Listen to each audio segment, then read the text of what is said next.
Masasabi kong napakaswerte ko dahil nagkaroon ako ng mga magulang na responsable. Ang tatay ko, walang bisyo, masipag at maalaga sa mga anak. Oo mga ka-inspire, lumaki kami na hindi kami sagana sa buhay. Well, kumakain kami ng 3 beses ang araw at maswerte na kung mayroon kaming sobra, merienda kumbaga. Pero masasabi kong punong-puno kami ng pagmamahalan sa isa't isa. Ang nanay ko, masinop, maalaga sa mga apo, at syempre, maalaga sa amin nung kami mga bata pa. Kaya naman ngayon mga ka-inspire, hindi ko sinasayang ang bawat araw na kasama ko sila. Dahil nga sa nagbakasyon lamang ako dito sa Pilipinas, ay sinusulit ko na makasama muli sila.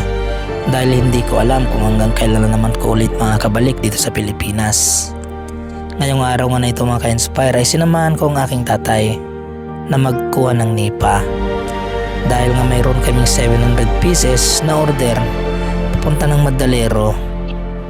Napakaswerte ko mga ka-inspire at masasabi kong sobrang pinagpapala ako. Hindi lang dahil sa mga financial blessing, kundi dahil na rin sa mga magulang ko na sobrang nagmamahal sa amin.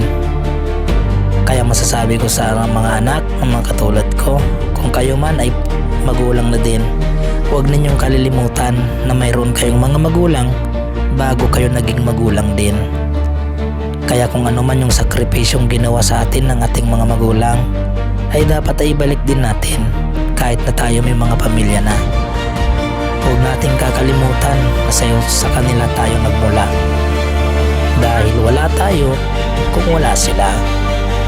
At ngayon nagkakaedad na ang ating mga magulang, dapat din naman nating suklian ang kanilang mga sakripisyo. Hindi biro ang kanilang mga pinagdaanan.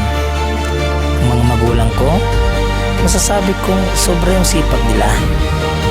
Hindi man sila nakapagtapos ng kanilang pag-aaral, pero naitaguyod naman nila ang aming pamumuhay at napalaki kami ng maayos.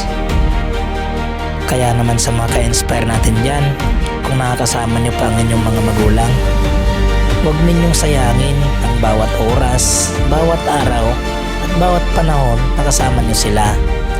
I-treat nyo sila, ipasyal nyo sila, lalong-lalo na kung wala naman silang kakayahan para gawin yon.